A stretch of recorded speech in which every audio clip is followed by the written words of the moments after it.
Zig in the Zone with Ralph, Zig, Tyko. We are back. You are comfortably zoned with me, Ralph Tyko, in the zone, produced in Alameda.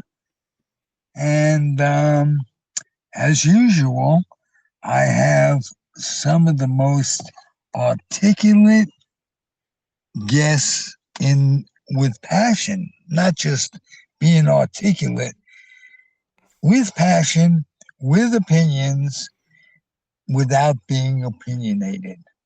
Welcome back to the mics, Mr. Galway, Goldleaf. Nice going, Steve Goldleaf. Steven Goldleaf, how you doing, buddy? I'm doing just fine. Thanks, Paul. So, all the way from New York, what's happening? How's it going out there? Actually, this is from Delray Beach, Florida, but I'm flying to New York on Thursday morning.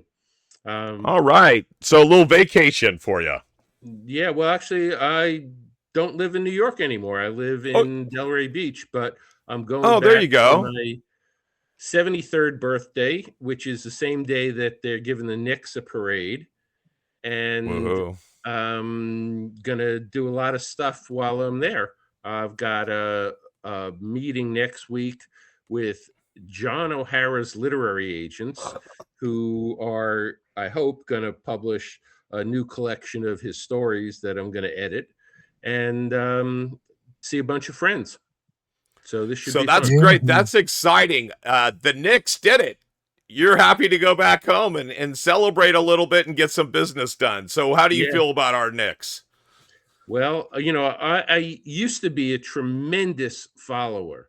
In fact, one of the things that I used to be a tremendous sports fan to the extent that it was actually unhealthy. And I've told my brother that he is to pull the plug on me if there ever comes a day that I can't tell him all 26 Mets who were suited up for the 1969 series within 3 minutes. At that point, he's to consider my mind has gone kaput, and I'm to be put out of my misery. But, number 26, Bobby File. Exactly. In uniform, but not allowed to play. Right. That's exactly it. But I've decided that being a fan is just too unhealthy for me. It was taking up too much of my time. So I haven't really followed the Knicks since the mid-'70s. I never even followed them very much during the 90s when they had pretty good teams. But for this 1 week, I decided they did have pretty good teams. They damn near beat Michael and the Bulls a number of times. And I'll tell you, I lived and died with those teams. And as I did with every team since Richie Guerin and Carl Braun played together with Harry Happy Gallatin. And Ray Felix. And then later, Charlie Tyree. and Paul Hogue. We suffered from bad centers for a long time. We And did. I'll tell you something interesting in my head. The first center that we got who was really good, if not up a tier, really close, was Walt Bellamy. And Walt Bellamy was traded for DeBusschere, and and that led to the Knicks winning the first time. Yeah, well, the So very first play, Ralph, I can remember seeing on the Knicks was when Bill Bradley made a deft pass to Walt Bellamy, and Bellamy looked at it like, "What is this? Where did this come from? What am I supposed to do with this?" And at that point, I realized, okay, this is not really working very well. But they took care of that, and they, got rid of some good players. They got rid of Bellamy, they got rid of Comives, but they ended up right, with Busher, and that was, the key to all those championship years. there was a great player and a great coach at 26 years old, Dave DeBusschere, and later was the commissioner of the ABA, if I'm not mistaken. No, you're not mistaken. He was, and he dropped dead at the age of, I think, 52 or 53 from a heart attack that Uh, was just way too soon for a guy like that to pass on. yeah. We just, quote, the Knicks um, just lost fallback baby, Dick Barnett, who, Barnett, really? yeah, he got his PhD at Columbia, if I'm not mistaken. I know he got his PhD. Um, he was instrumental in the NBA in my following the NBA in the early years. Um, Good memories of him. Good memories of Cassie Russell, like you say. Um, um, can't think of his name right now, but there was the um, Clyde, Clyde, and Bill Bradley is who you were talking about. They were very deep, and can't forget that when they traded um, when they traded Bellamy, uh, it gave way to their power forward becoming the center that they needed. That did do the job, and my mind blanks on Willis him. Reed. Willis Reed, great. I'll never forget tapes of him destroying an entire bench. I think it was Cleveland. No, it was the Lakers. He decked Rudy LaRusso, and that really sent the word around the NBA. You don't want to mess with the Knicks. That was it. Right. No, the whole Uh, Lakers bench was decimated. yeah. And uh, he was, he had heart.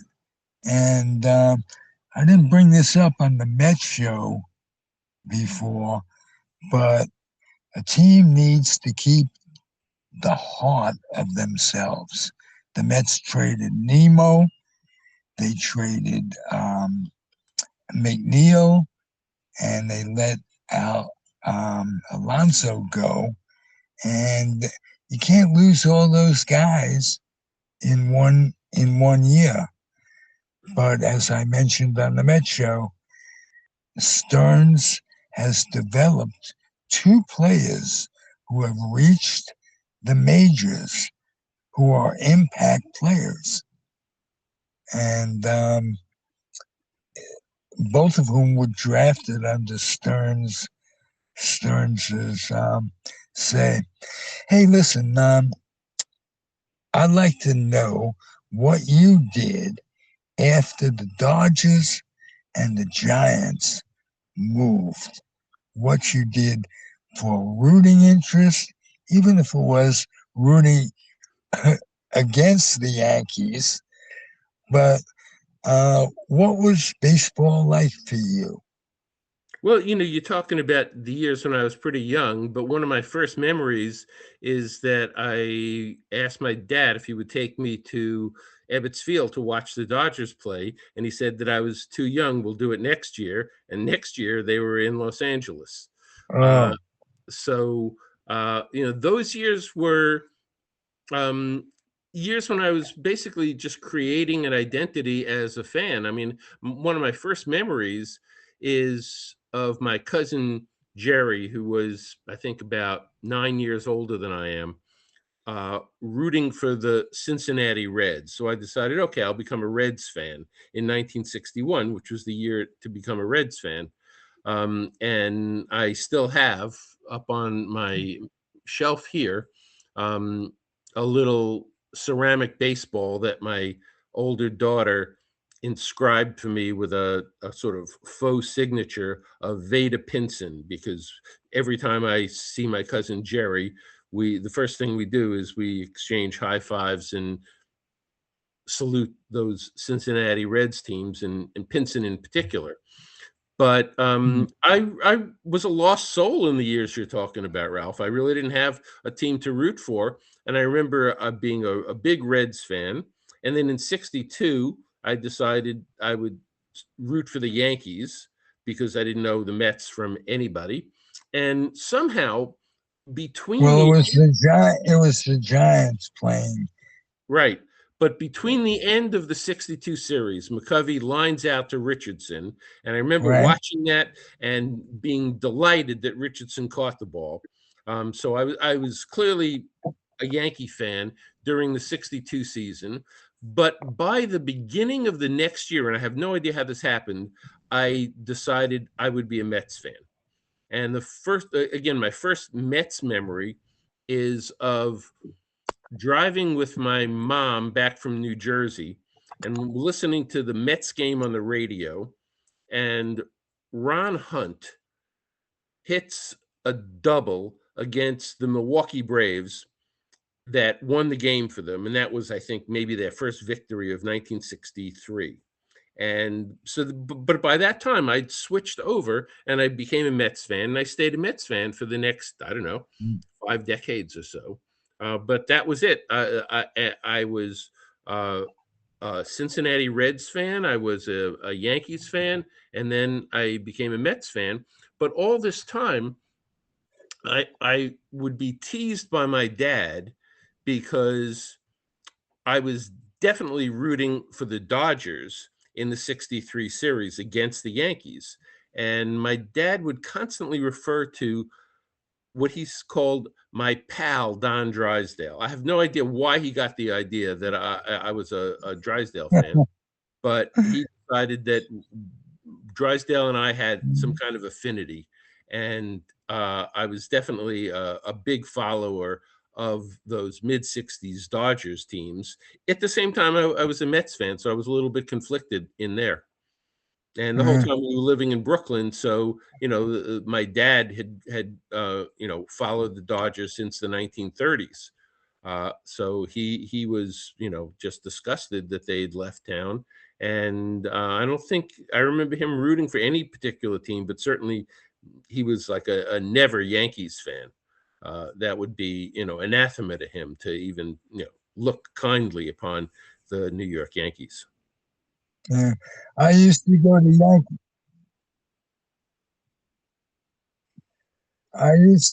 Yankee Stadium and root for every American League team that came in. And there was Steve Barber and the Baby Birds, Willie Tasby, flirted with a lot of teams in terms of loyalty.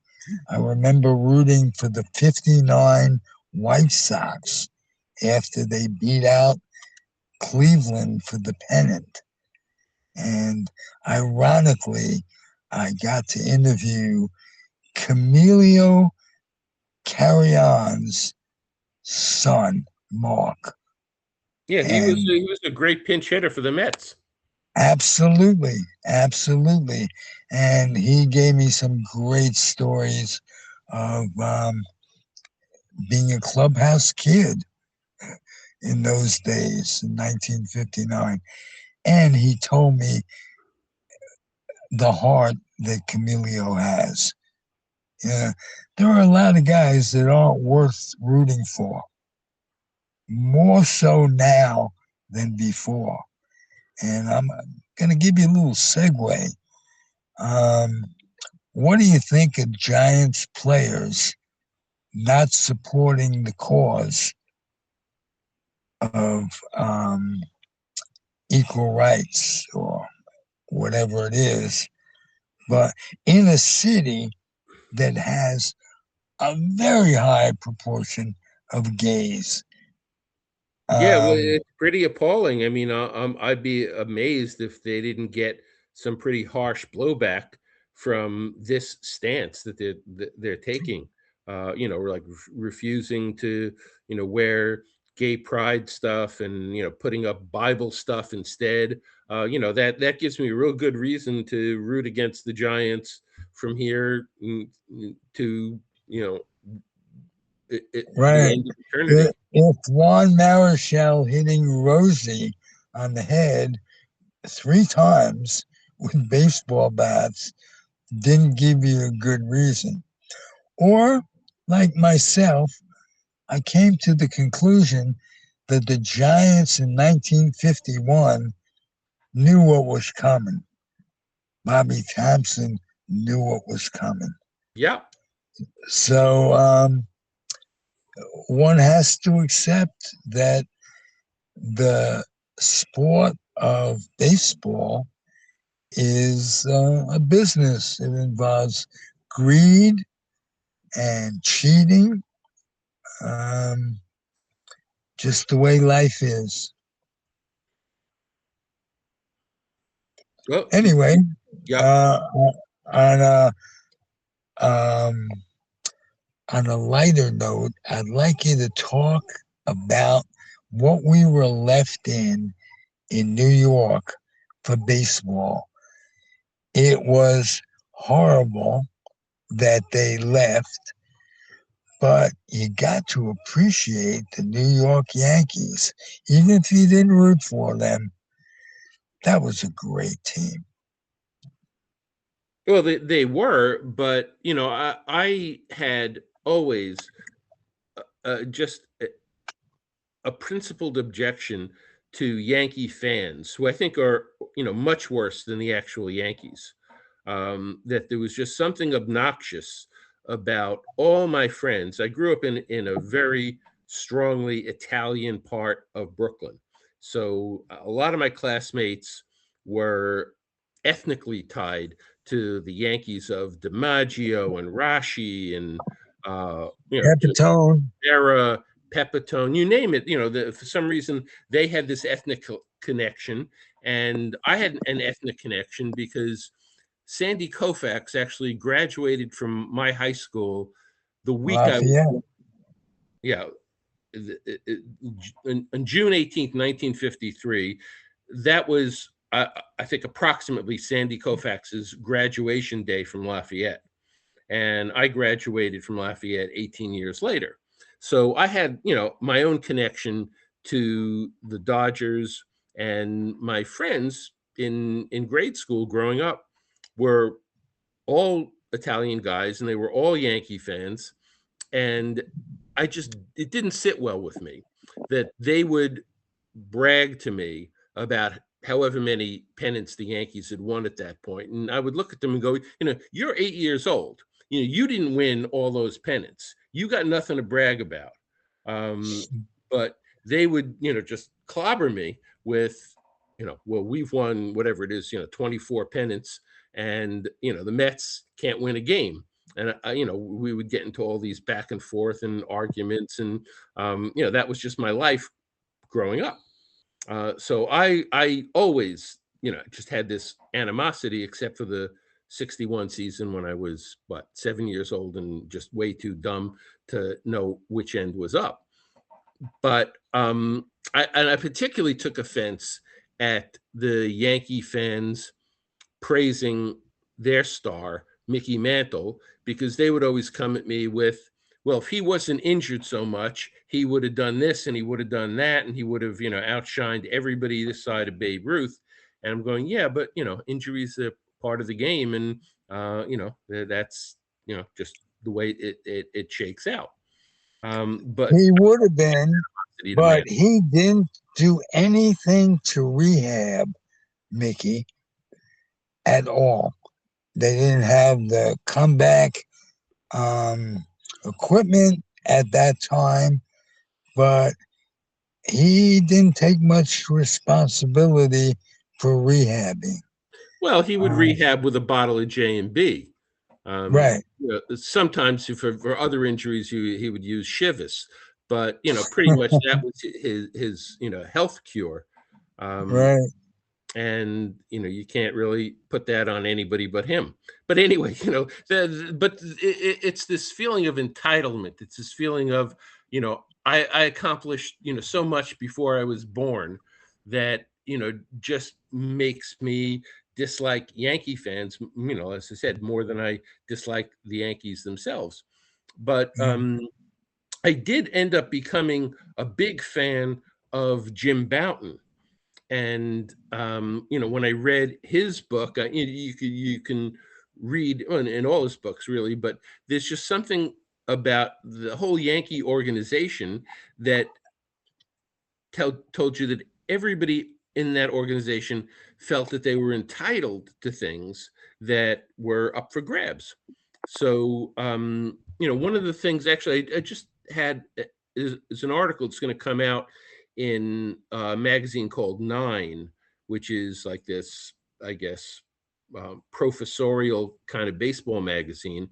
And one of the things that I'm critiquing is David Halberstam's book, October 1964, where he analyzes the whole Yankee mindset that had them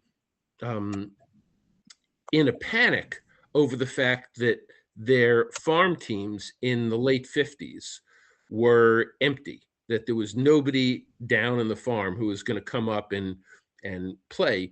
And one of the things that I fault Halberstam for is that he cites this in particular as Jerry Coleman going out there and scouting the 1958 Class D Kearney, Nebraska Yankees and saying there's nobody in that squad who's going to be any good. So this is, the time to panic. And in fact, there were 3 players, I believe. Pete Mickelson, who was a reliever for some of those Yankee teams that won. Horace Clarke, who later became the Yankees' second baseman after Richardson retired, and one other player I can't think of. But they were okay. They were fine. But the Yankees were just okay. We got to go into high gear because we're out of young players, and that's kind of what happened to them. They collapsed, but I guess they didn't really. Well, we were talking about business, and I think the owners, Topping and Webb, knew that they were going to sell the team, and they didn't put money into the farm system like they had been doing with that in mind. Well, I think that's what people say, Ralph, but it occurs to me that when you look over the roster of the last Yankee teams that actually got into the World Series, 63, 64 teams, they were actually not only pretty good, obviously they won the pennant in the American League, but they were also pretty young. I mean, you think about it, they much more collapsed prematurely, then the Yankees ran out of talent. I mean, Berra got old, Mantle got old, and Ford got old. Jay Gibbs wasn't the guy. It's true. No, they had some holes in the team, but you think about all the young guys on that team who were supposed to be really hot stuff. You know, you had Pepitone, he was in his early 20s. You had Tom Tresh, who was, I think, Rookie of the Year in 1962. You had all these great young pitchers. I mean, Ralph Terry was, out of baseball by the time he was 30, but when he was 25, he was, one of the best pitchers in baseball. You had Al Downing, you had Boughton himself, who was, Right. a fantastic pitcher, and then, his arm just fell off.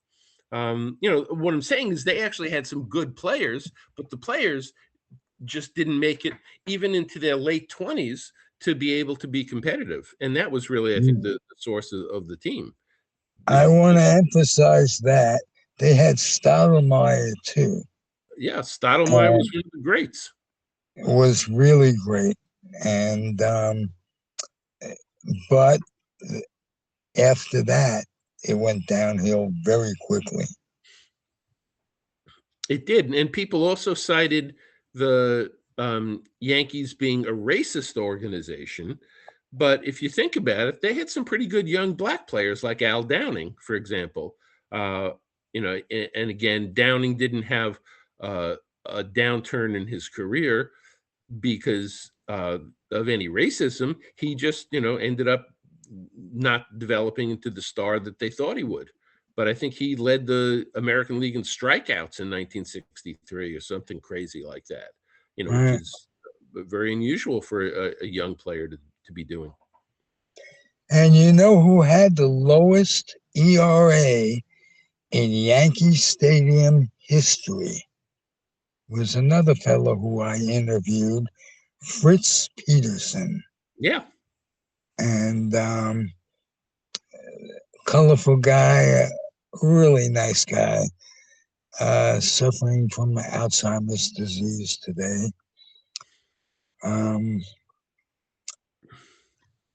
That's it.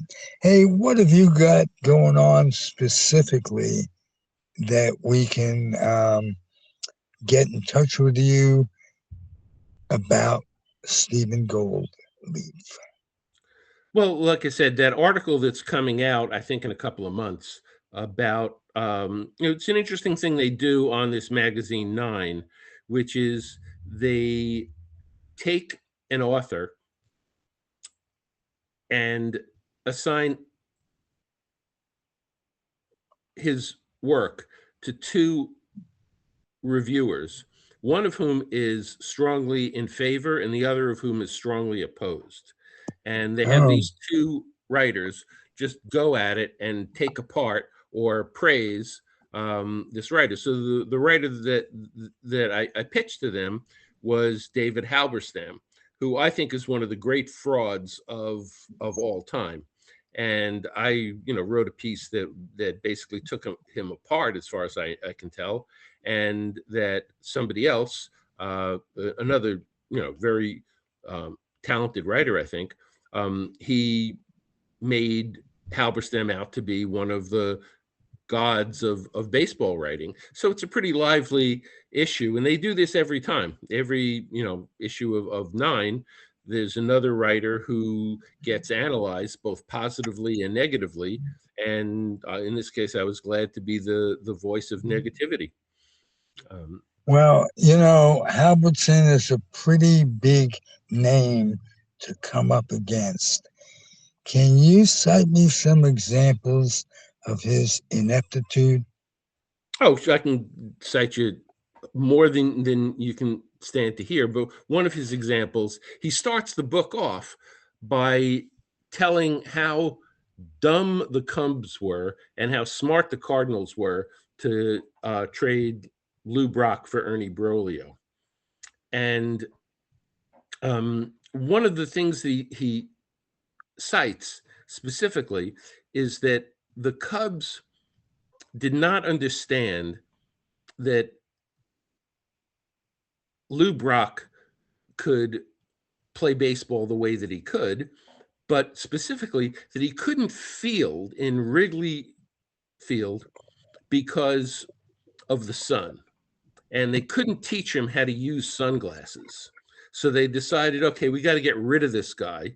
And the Cardinals, being smart guys, said, if we could get this guy and put him in left field instead of right field and show him how to use sunglasses, it's like they gave him a course, in Ray-Bans 101.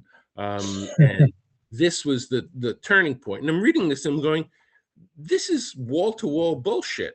I mean, there's just no way that they look at a guy, with Brock's talents and decide, yeah, the problem here is that he doesn't use the sunglasses correctly in fielding. So we're going to dump him for this guy whose arm is going to fall off in about a year and a half. And, it's just an analysis that makes no sense in the face of it. And my analysis is just simply, that was just a bad luck move. Brolio was a good young pitcher. Brock was a guy who was spotty at best. And, that's just the way it goes sometimes. But they make it out, Halberstam makes it out to be that, the Cubs were just as dumb as you could possibly be in making that move. And I just don't see it like that. And more than that, I kind of took this one level up and I said, okay, with baseball, we can go back and look at the records and find all the places that Halberstam, made a mistake and misread a box score and, just came to the wrong conclusion, because it's all in the record. It's all on paper. We can go back and look at it. But we have to take Halberstam at his word when he analyzes policy in Vietnam or other issues of national importance. And there's no record of that. There's no, behind the scenes interviews with generals as to what they really thought was possible to do in Vietnam, or, what the senators who voted, on the Tonkin Gulf resolution, what they really thought. All that stuff is lost to history. And we're taking Halberstam's word for how Vietnam and about, as I said, 10 other subjects that he wrote serious books about, how they turned out. So my solution is to be very skeptical about Halberstam's reporting techniques. And on top of everything else, and this is maybe a bit of a personal note,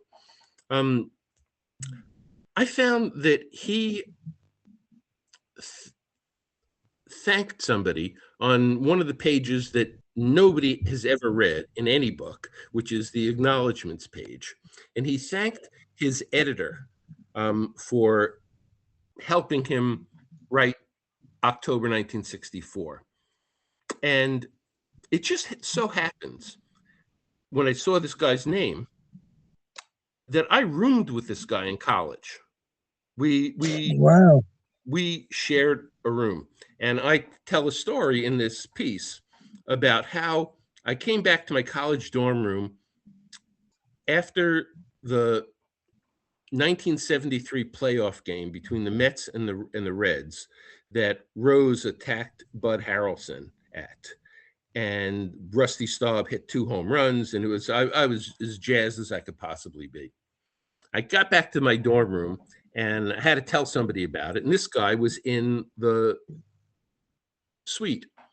And I was telling him about this, and he was looking at me like I was insane, because this guy had no interest in baseball, no interest in sports. He was a brilliant guy. He was a wonderful Russian and music major. He was very cultured. He was very intellectual. He was just, a giant of intellect, but he had no interest in baseball. And he actually, he would have a running argument with me about, why do you want to watch a bunch of yahoos hitting a white sphere around a field all day? This is like a waste of your time. You're not accomplishing anything. And so we had this running argument, and I'm reading in Halberstam's book. This is the guy who edited his baseball book. This is the guy who, got to fact check him and make sure that all his columns lined up right. And this is probably the single least qualified person in the universe. I'm not even talking about the galaxy, but the whole universe, to edit a book on baseball. And so I'm saying, well, of course he got to make all these stupid errors and mistakes and goofs because he didn't have anybody fact checking him who knew anything or cared anything about baseball. So I had a little fun with that. Good, good. What's your next project, Steven? Well, I'm still trying to put together a collection of my columns for Bill James Online. That had a horrendous ending. I don't know if you know very much about what happened to Bill James Online and what happened to me in the course of it, but I ended up, just by coincidence, a couple of days before I left, archiving 180 columns that I wrote over the previous 6 years. And these include book reviews and sabermetric analysis and all kinds of things that I wrote columns about. And it's a very lucky thing that I did, because I got fired by Bill James. He got furious when I questioned his, how shall we say, his lack of consistency in defending, I think it was Tony La Russa,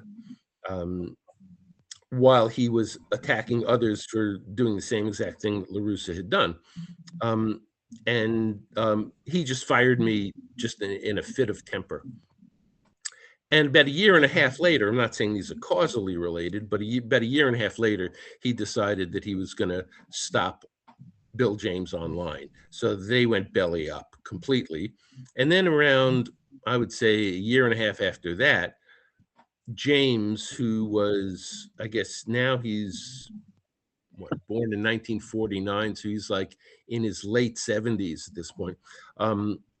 Bill had a stroke, and nobody's heard from him in the last year and maybe year and a half, I guess, from now. So Bill's out of commission entirely, and his website is inaccessible. You can't get at old Bill James columns. But I've got them archived. I've got them, they're up on authory.com.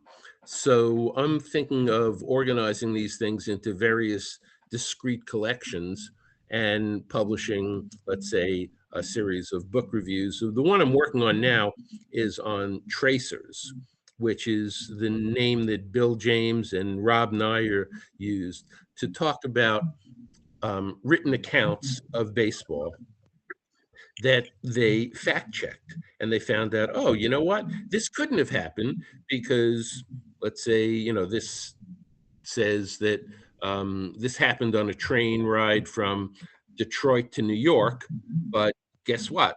They had just played the Indians, so they weren't riding from Detroit, they were riding from Cleveland. And again, you just go through the records, you check out what could possibly have happened, and you very often find out, okay, this was impossible. This thing that they're describing just obviously never took place because the facts and the figures don't add up. So, did he fictionalize shit just to get people's interest?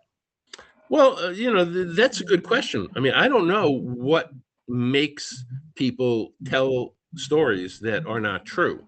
It could well be that in some cases, they're just flat out lying. They're just making stuff up.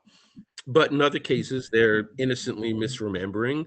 And in other cases, they're maybe trying to cover up for a teammate, or I think in most of the cases, what's happening is they're aggrandizing themselves. They're remembering stories. I mean, there's a guy, I can't think of the details right now, but there's a guy who tells a story in some old timers memory book about, when I came up, my first game, I hit 3 triples.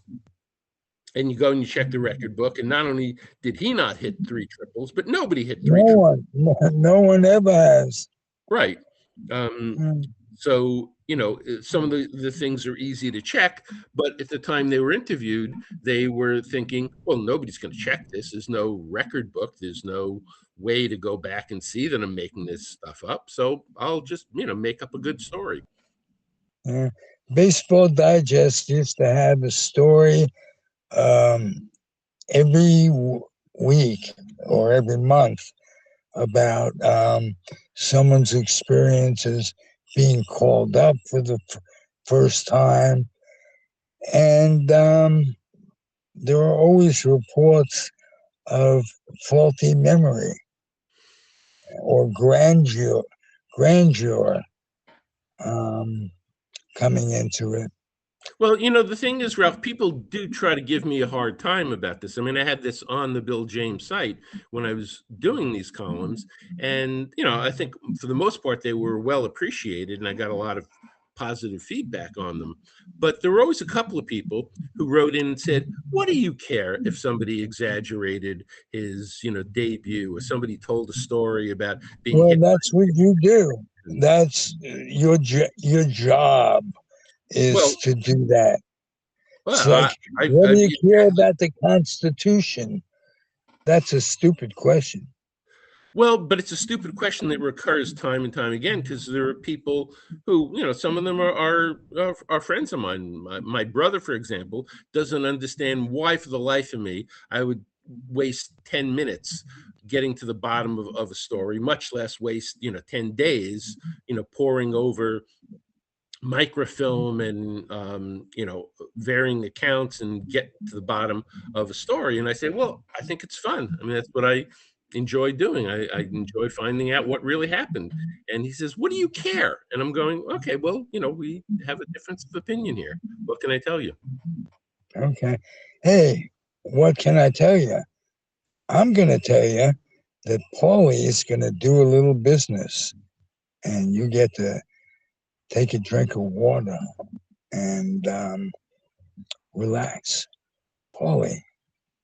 All right, it's that time of the show, folks. It's time to pay the bills. That's right. Please like, subscribe, follow us, which I'll tell you about that in a little bit. But go patronize our sponsors. They not only give us peace of mind, they're doing the great thing for their community. So we'll be back right after this, folks. Whether it's criminal defense, estate planning, or civil litigation, the answer is the law offices of Andrew Doja. Call us today at 510-865-1600 or find us on the web at dojalaw.com. For tenant and landlord disputes, there's no other than the law office of Jeff Canberra. Call now 1-510-865-7369 and don't forget to tell them Zig sent you. And that's correct. Absolutely. Please go like, subscribe, and follow us wherever podcasts can be seen and heard. That's right. Facebook, Instagram, YouTube, and now on Twitch. Please like, subscribe, and ring that little bell where applicable. And that way you'll be notified when another episode drops of The Zone. All right, we're back here live in the studio. Back with Steven Goldleaf. I just wanted to make note of something for our audience. Yes. If you would, one by one, in groups or whatever, wrap up some new or lightly used books and take them to the Head Start program, which Paulie will tell you about. You could do a lot of good in giving kids a passion. Reading gave me a passion when I was a kid, kept me off the streets, and you'd be helping the community tremendously, because our present president is against all helping out on arts or cancer research or anything to do with the humanity. So we have to take the ball and put it in our own court. So don't That's it. forget, guys, the Head Start programs help children get ready to succeed in school and in life. Everything from early learning and development, health and wellness, family well-being, and family engagement. So please, go wrap up some new or lightly loved used books and bring them to your local Head Start program. And don't forget to tell them Zig sent you. We're back, Ziggy. Tell him Paulie sent you as well. That's hey, right. How are we doing for time? We're doing pretty good. We'll probably wrap this up. We're right at the top of the hour, which means we're 45 minutes in. But we're back here live with Steven Goldleaf. And Steven's in Florida, even though I want to say he's in New York. He has that New York state of mind. But good to be here with you. Please make sure to shout out everything you've got going on too, Steven. Hey, Steve, are you in Delray Beach? Are you near Kings Point? I'm spitting distance from Kings Point. I have good memories of the clubhouses and the swimming pools. Relatives lived in Delray, and were it not for the southern natives, it would be a great place to live. But how do you relate to the people who are your neighbors? Just curious. Well, it's funny you mentioned that. I started writing a poem this morning that began, if being boring were a crime, my neighbors would be doing time. And it goes on from there, but that it proceeds to get a little bit abusive after that point. Yeah, well, that's the hardship of living down here, is that, aside from my, playing music, I write a couple of songs. I do a lot of painting. I do a lot of writing, and I, attend shows at the local museums and things like that. But I really don't connect with my neighbors because they're all retired, and like to me, that concept of retirement is like death. A lot of people call this God's waiting room, and that's how a lot of my neighbors seem to take it.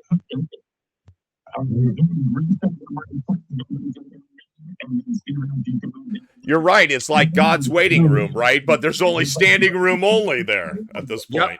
Yep. And so that's what's happening. I'm going to say it again. Go ahead, Zig, reset one more time for us because you're bogging.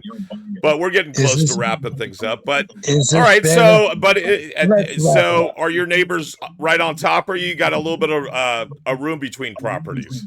Yeah, I mean, I've got all the room that I need. Really, it's not that they're intrusive. It's just that they're just hard for me to talk to. I don't really connect with them, and it's kind of odd how I came down here, because the only reason I'm down here at all is that I had a book to write. I had a sabbatical off from teaching at the university, and I had 6 months to write a book, and real estate prices were cheap. So I decided, you know what, I'd rather spend the winter in Florida and get to walk around in shorts and a t-shirt and write the book. I'll go someplace where I don't know a soul. Nobody's going to bother me. I'm going to, work 12 hours a day at writing this book, and then I'm going to flip the place when I'm done. And everything worked out. I never flipped the place. So ended up.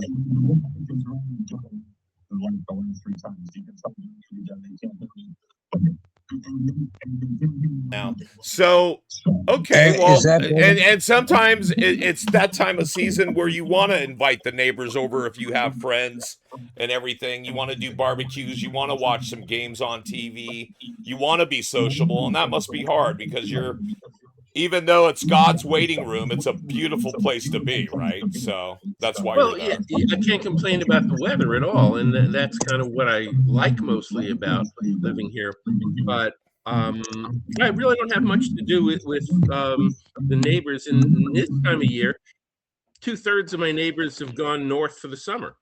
So all of a sudden now there's no traffic, there's no problem getting into restaurants, there's just no crowding in the swimming pool. It's great. Well, there you go. And now that Mhm. Zig's mic's working really well, and we're ready to wrap things up. Well, that's good. And I want you to enjoy your summer. I hope you come back and join us again before the end of the summer and keep us up to date with everything you're doing. We're just a bunch of kibitzers, is all. Yeah, well, And it's great kibitzing. we hope you were comfortable, and we're appreciative of you being here. Yeah, well, I appreciate you and Paul as well. This is great things you're doing, and this is great stuff you're doing, by the way, with Head Start. I wish you would have mentioned it to me when I retired, because I had an office that was crowded with books that I ended up basically throwing out, or just Oh, giving away to wow. my colleagues, that were literally about 6,000 books. Oh, Yeah, And always they're all, always donate to your mm. local libraries, donate to your local schools, donate to your Head Start programs. Books are a commodity. We need more of them. You hand a book to a kid, and before you know it, you're reading a book to a kid. Kid's reading it to himself. Next thing, he's reading it to someone else.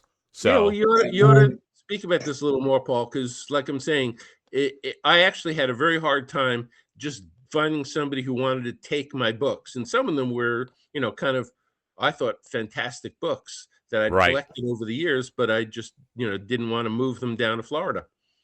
Right. And I see a lot of people from even our place in the Central Valley here in California. Like, I just saw a person that had, like, I think it was 3,000 books at a garage sale, and it was like, load up your bag for like $5 or something.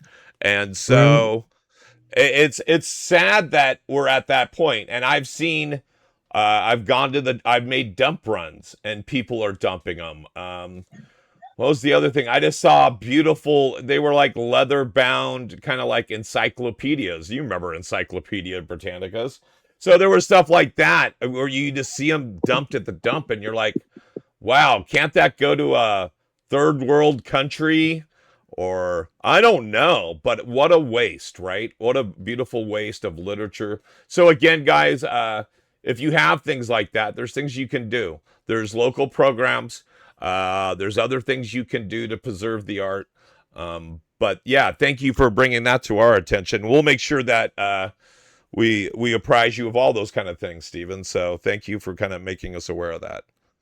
Yeah, well, maybe I ought to make a special pitch to my former colleagues who are now actually I'm attending a retirement party for one of them Okay. when I'm back in New York, and maybe I'll just pass this along about what he can do with his 6,000 books that he can't get rid of. Hey, it's tax There you go. deductible.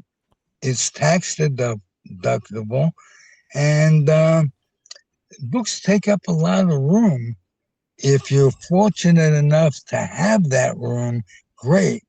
But if you don't, pass them on to someone who does. And anyway, thank you again, Stephen.